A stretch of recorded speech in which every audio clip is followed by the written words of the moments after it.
Olá, boa noite. Estamos começando agora mais uma edição do seu programa Cariri em Debate, aqui todas as segundas-feiras na TV Verde Vale. Você fica conosco conversando sobre vários temas e vamos dar aqui, iniciando o nosso programa desta segunda-feira, dar logo boa noite, doutor Santana. Doutor Santana, boa noite. Boa noite, Tasso. Boa noite, telespectadores. Estamos aqui com dois convidados aqui, um convidado e uma convidada, né? A doutora Tânia Matos, o professor Aurélio. E também meu boa noite para vocês. É um prazer a gente voltar a debater sobre a política, conjuntura local, aqui em Juazeiro, os fatos da semana, conjuntura do Estado e também, o que é mais importante hoje, a conjuntura nacional. Os nossos convidados de hoje são especiais. Está aqui conosco a Tânia Matos, que é presidente do PCdoB aqui em Juazeiro do Norte, e o professor Aurélio Matias, que é do Diretório Estadual do PCdoB e é também da direção do Sindicato APO, que é o Sindicato Estadual dos Professores. Tânia, boa noite, prazer recebê-la aqui no nosso programa. Boa noite, Tasso, boa noite, doutor Santana, boa noite, telespectadores da TV Verde Vale. É com imenso prazer que eu aceitei esse convite, estamos aqui prontos a colaborar com o debate. Professor Aurélio Matias, prazer recebê-lo aqui no nosso programa, boa noite. Boa noite, Tasso, prazer é todo meu, boa noite, telespectadores, boa noite, doutor Santana, boa noite, nossa camarada Tânia. Primeiro também queria parabenizar o Santana pelo esse mandato que ele assumiu como deputado, e em pouco tempo de trabalho já vem se mostrando sendo um parlamentar bastante atuante e preocupado com o desenvolvimento não só da região do Cariri, mas do Ceará e de temas importantes do Brasil. E temas importantes é o que nós vamos debater nesse primeiro bloco do seu Cariri em Debate. Começando aqui, fazer uma pergunta direto à Tânia Matos. Tânia, como é que você avalia como presidente do PCdoB a conjuntura atual de Juazeiro do Norte? Para a gente poder analisar a atual conjuntura, que é um momento difícil aqui na cidade, tivemos o prefeito afastado, o vice assumiu, temos também muitos problemas na Câmara Municipal, então é necessário fazer uma avaliação desde quando a época das eleições, né? Que a gente tinha uma candidatura independente, uma candidatura progressista, que era, nós apoiamos o então prefeito, doutor Manuel Santana, que aqui está, que hoje é deputado, e a gente via na candidatura do doutor Santana, na reeleição, o progresso de Juazeiro.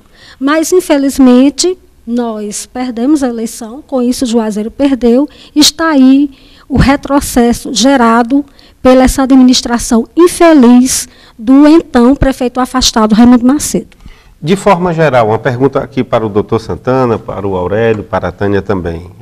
Quais são as tarefas do atual prefeito interino, o Luiz Ivan, para vocês? Eu acho, depende, Tasso, depende do que está se propondo o prefeito em exercício.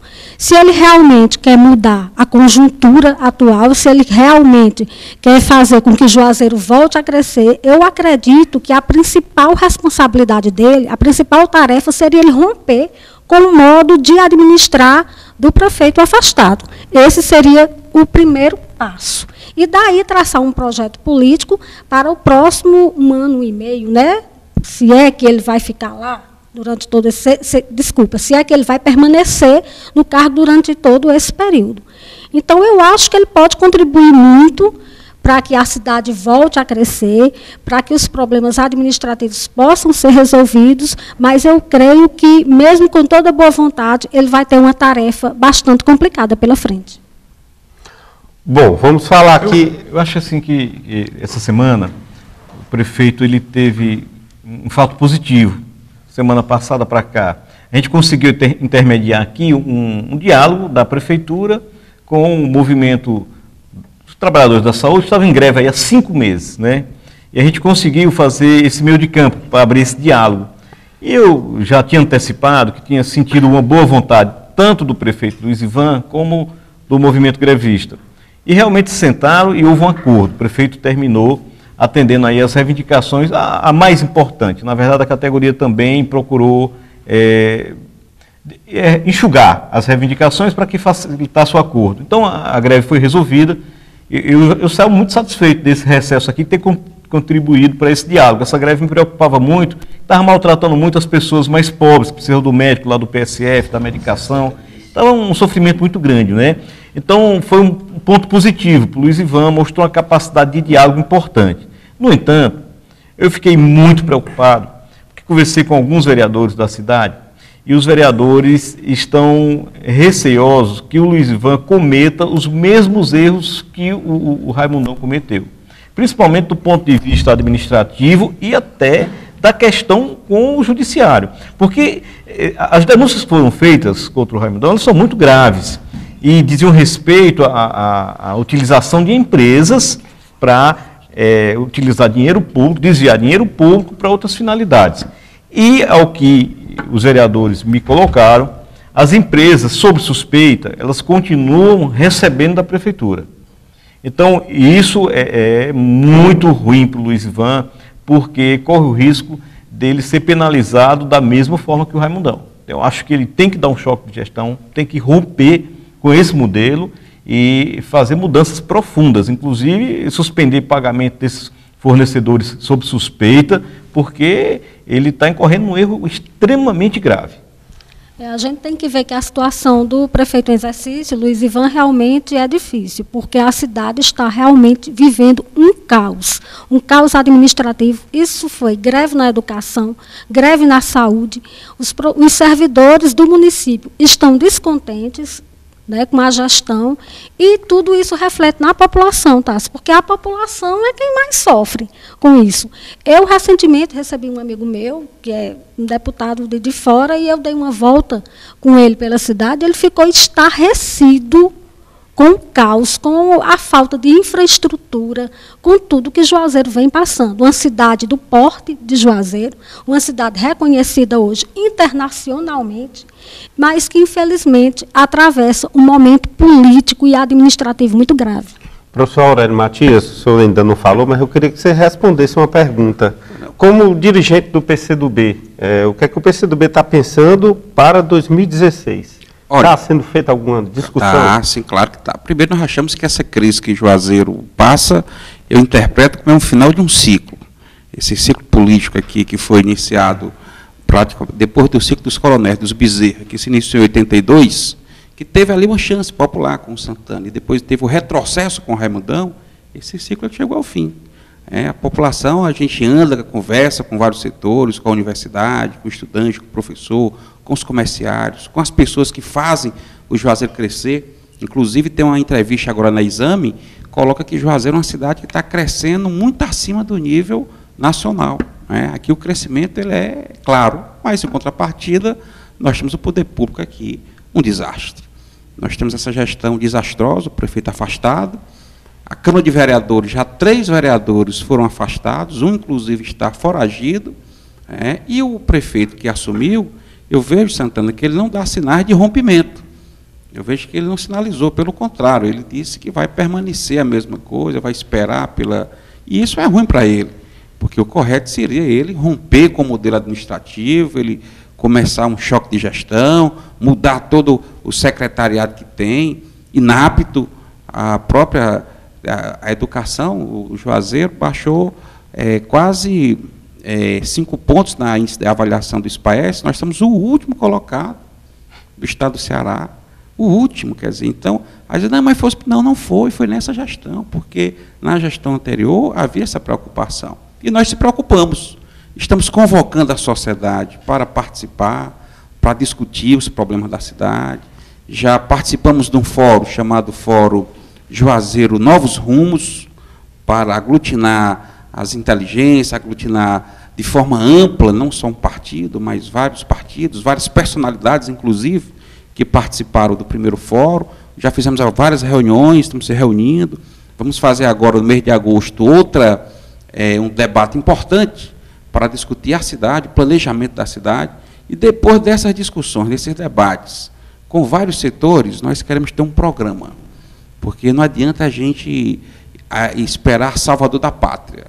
Eu vejo que o nosso povo, a gente tem a capacidade, não dá para esperar Salvador, de vir uma pessoa do céu, uma abençoada, e dizer que vai ser o prefeito, e que agora é o candidato, e que vem não sei de onde, não sabe com quem anda, e aí querer governar nossa cidade, a segunda cidade mais importante do estado do Ceará. Então, eu vejo que nós temos que discutir um projeto, e depois desse projeto, discutido com a sociedade, ver entre as forças progressistas, entre as forças que gostam do Juazeiro, entre as forças que tenha uma boa conduta, um bom caráter, principalmente, que nós conhecemos, nós possamos escolher um candidato de consenso, um candidato que unifique para resguardar Juazeiro, para salvar Juazeiro, para botar o Juazeiro num novo caminho, um caminho de participação, um caminho de democracia, de ouvir a comunidade, de resolver os problemas os principais problemas, digamos, mais urgentes que afligem a nossa cidade, como o transporte,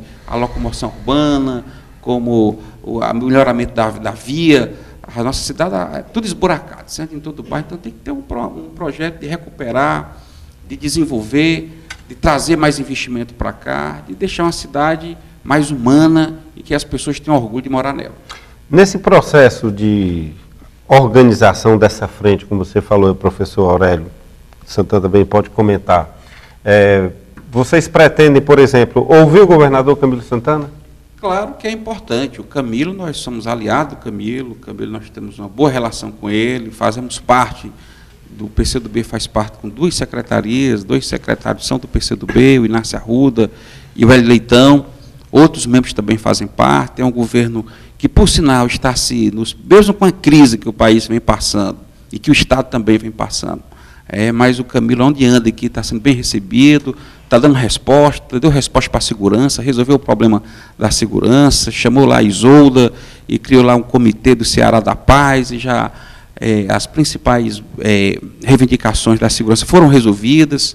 Com os professores também, nós conversou conosco, deu o reajuste que nós estávamos pedindo, não houve greve. Para você ter uma ideia, agora, esse ano, houve greve em quase todos os estados. Eu queria só fazer uma intervenção sobre essa questão do salário dos professores. Enquanto São Paulo havia uma mobilização forte, uma greve dos professores, um enfrentamento, no Paraná, os professores foram massacrados pelo governo.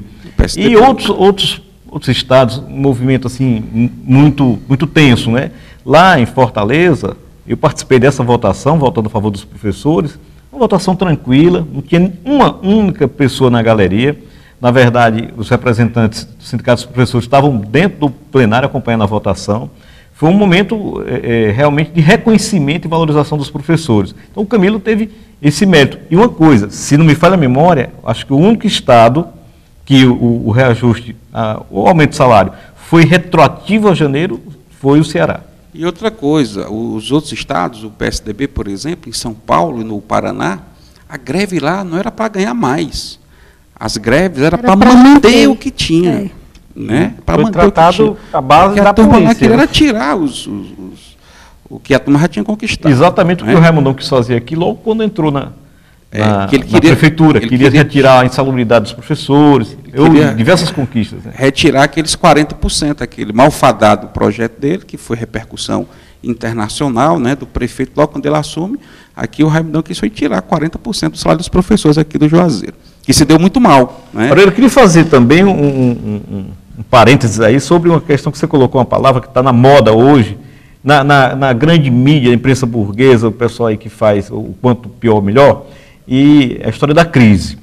Mas antes, se não me engano, eu vi você falando que Juazeiro cresce acima da média nacional. Eu vi recentemente o Michel do CDL dizendo que tem dados que comprovam que Juazeiro efetivamente está crescendo. Ele disse, a crise aqui não chegou.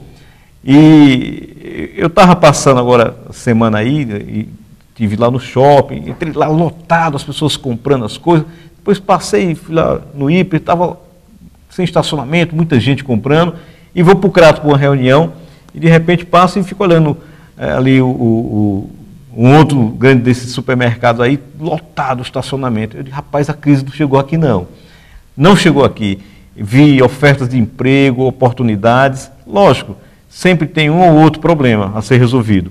Mas eu tenho certeza absoluta que me parece que essa crise, ela existe muito mais na mídia do que no real da nossa vida cotidiana. Na verdade, deputado, permita eu colocar o seguinte, que na verdade há uma crise econômica mundial. Essa crise ela existe há 8 anos atrás que ela vem, a turma já vem dizendo que eclodiu no Brasil. De fato, alguns setores, por exemplo, um setor aqui que é exportador, a Singe, por exemplo, aqui do Juazeiro, ali, a produção da Singe é toda para exportação. E eu conversando com os trabalhadores lá, houve diminuição do número de trabalhadores na SINGE. Por quê? Porque diminuiu as exportações, porque a Europa é que está em crise. Desemprego lá na Espanha está a 20%. Eles exportavam as máquinas produzidas aqui de Juazeiro para a Europa. Então, com o desemprego aqui, provocado pela essa crise mundial, é claro que afeta. Então, é uma crise. A gente não pode negar que é uma crise. Mas, por outro lado, há essa amplificação da direita. Exato. Não é do tamanho que se diz. Essa amplificação é que prejudica. Porque o que nós observamos é que, na verdade, todo um consórcio conservador, um consórcio formado pela grande mídia, pelos grandes grupos empresariais, ligados especialmente a forças de fora, endógenas, que é essa turma que vem amplificando, querendo provocar a crise política, ligando a crise econômica à crise política, com o objetivo de desestabilizar o governo. Isso é que é claro, que é notório. Tá? Se nós do PCdoB, claro que nós somos contra isso aí, nós estamos chamando as forças progressistas avançadas, chamamos a força para defender a democracia, porque a democracia corre um sério risco, um perigo. Tirar a Dilma e botar quem? Botar essa turma que está aí, desrespeitar o voto que foi dado. Se tem crítica, se houve erro, claro que deve ser alguém errou, que seja punido, mas não que seja tirado do mandato da presidente. As nossas riquezas, que é o petróleo, que nós estamos, inclusive, formando uma frente de defesa do pré-sal, porque o pré-sal foi uma conquista importante. Foi criado o regime de partilha. O governo diz, venha para cá explorar o petróleo, mas você vai ser sócio do Estado brasileiro. E eles querem, inclusive, há um projeto do Serra de acabar com o regime de partilha e voltar ao regime de concessão. E isso é um atraso muito grande para nós da educação, vai inviabilizar as nossas intenções de colocar os 75% do pré-sal para a educação e aquela meta do Plano Nacional de Educação de se chegar a 10% do PIB, do Produto Interno Bruto, para a educação. Então, sem o recurso do petróleo, isso vai ser inviável. E essa turma que está aí, que está jogando quanto pior, melhor, eles querem isso. É essa famosa disputa por petróleo, Santana, que essa disputa ela vem desde a época do Getúlio Vargas. Olha, exatamente sobre o pré-sal, nós vamos exibir agora uma matéria da TV Câmara explicando a importância do pré-sal no Brasil. A camada pré-sal é uma formação de rochas porosas que existe no fundo do mar. Ela surgiu há mais de 100 milhões de anos, quando os continentes africano e americano se separaram. É lá na camada pré-sal que a Petrobras descobriu uma imensa jazida de petróleo e gás. Tão grande que pode colocar o Brasil entre os maiores produtores de petróleo do mundo. A jazida se estende do Espírito Santo até Santa Catarina e ocupa uma faixa de 800 quilômetros. Está distribuída em 3 bacias, a do Espírito Santo, a de Campos e a de Santos. Mas extrair petróleo da camada pré-sal é uma operação altamente complexa. Os reservatórios estão em uma profundidade superior a 7.000 metros e para chegar lá é preciso atravessar extensas camadas de sal. Lá embaixo, o petróleo e o gás ficam armazenados sob alta pressão. E é justamente o sal que faz com que o combustível que existe ali seja de ótima qualidade. É o chamado óleo leve, que tem alto valor comercial. A Petrobras estima que os campos de pré-sal produzam, a partir de 2017, mais de 1.300.000 barris de petróleo por dia. É quase 70% do que a empresa produz hoje no Brasil. E toda essa riqueza deve beneficiar o país inteiro. Por isso, o Congresso Nacional já está analisando os projetos que vão regulamentar a exploração do pré-sal. Bom, estamos de volta. Você viu aí a matéria sobre a importância do pré-sal aqui na economia brasileira. Doutor Santana, qual a sua opinião sobre esse assunto? O pré-sal você tem que ver como um grande tesouro que tem no litoral brasileiro. Uma riqueza fabulosa. É assim, uma imensa jazida de petróleo. O nosso filé mignon. É, como se fosse assim, a comparação que eu vi um cientista fazer, como se fosse o Irã ali no litoral. De tamanha, é a maior reserva de petróleo descoberta nos últimos 10 anos. E você tem que saber o seguinte, a produção de petróleo, ela chegou ao pico máximo, aquilo que já existia descoberto. E entrou numa fase agora das novas descobertas, e a maior delas é essa do pré-sal brasileiro. E é um petróleo de grande qualidade. Um petróleo que está saindo valorizado, um baixo custo de exploração, ao contrário do que diziam. E, na verdade, o que está em jogo hoje, no mundo moderno, é a disputa do controle dessa energia. Que aqui no Brasil, inclusive, ela passa pela disputa da energia nuclear também. A gente tem que ficar atento com o que está acontecendo relacionado à Angra 3, que existe todo o interesse do imperialismo de controlar os meios de energia que vão fazer o mundo se movimentar nos próximos anos. Então, a exploração do pré-sal, ela é muito cobiçada pelas multinacionais, principalmente as americanas. E tem gente aqui no Brasil que faz o jogo do grande capital internacional. A PL 131, que é a PL do Serra, ela não é nada mais, nada menos do que a defesa dos interesses das empresas americanas, para que elas assumam a exploração dessa fortuna, desse grande tesouro que está no nosso litoral. Então é importante que a gente se mobilize nisso, porque o que nós queremos, o que o governo da Dilma quer, o presidente Lula queria, é que essa grande fortuna ela seja revertida em benefício da população, principalmente da população mais pobre.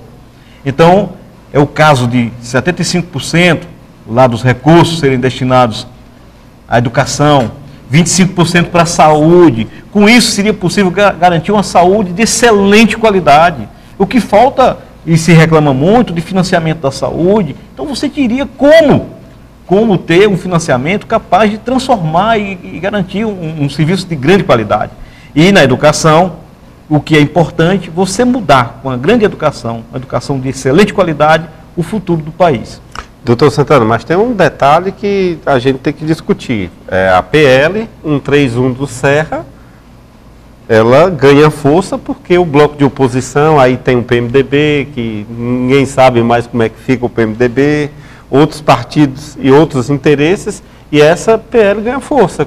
E aí? Como é que a base do governo... Eu sei que não... Existe uma crise muito grande lá no Congresso Nacional, no Senado, na Câmara dos Deputados, e há quem aposte numa crise cada vez maior para poder fragilizar a luta popular e passar uma agenda negativa, uma agenda conservadora, reacionária, atrasada, contra o povo e aproveitando a fragilidade também do governo. E se faz um clima de que, por exemplo, a Petrobras é um antro de corrupção. Para acabar com a corrupção da Petrobras, é preciso privatizá-la. Isso aí é como matar a vaca para acabar com os carrapatos. Então, acabar com os carrapatos, combater a corrupção, que todos nós defendemos isso, de forma imparcial, não de forma seletiva. Aonde tiver corrupção, seja do PT, seja do PMDB, seja do PSDB, que fica geralmente escondida, ela deve ser punida, deve ser combatida, e aí salvaguardar os interesses dos trabalhadores. Então, uma coisa não pode se misturar com a outra. Nós defendemos a Petrobras, ela estatal, majoritariamente, já tem um consórcio, já tem participação do capital privado da Petrobras, já está de bom tamanho isso, e para que ela possa ser a grande mediadora da distribuição dos recursos da riqueza do pré-sal, para que possa chegar ao trabalhador, principalmente aquele mais pobre. E a Frente Ampla em defesa do pré-sal? A Frente Ampla, ela é um movimento suprapartidário, um movimento que abrange não só partidos políticos, como também sindicatos e movimentos sociais. Qual é a preocupação da Frente Ampla? A preocupação da Frente Ampla é resguardar e defender o mandato constitucional da presidenta Dilma, que ela foi reeleita democraticamente, bem como salvaguardar também os direitos dos trabalhadores, as últimas conquistas dos últimos 12 anos do governo progressista do ex-presidente Lula e da atual presidenta Dilma. Essa é a proposta da Frente Ampla.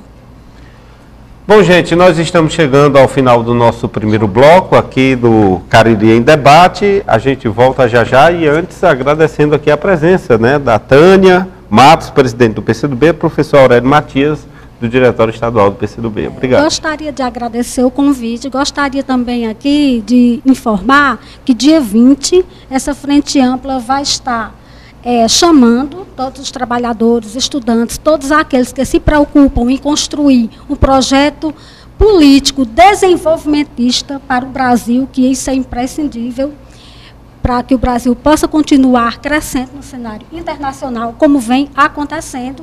Então, a gente está convocando esse movimento através das redes sociais, para que possamos ir às ruas em defesa dos direitos dos trabalhadores e contra esse ódio que vem sendo disseminado por uma mídia irresponsável e sustentada por uma elite entreguista. Mais uma vez, muito obrigada.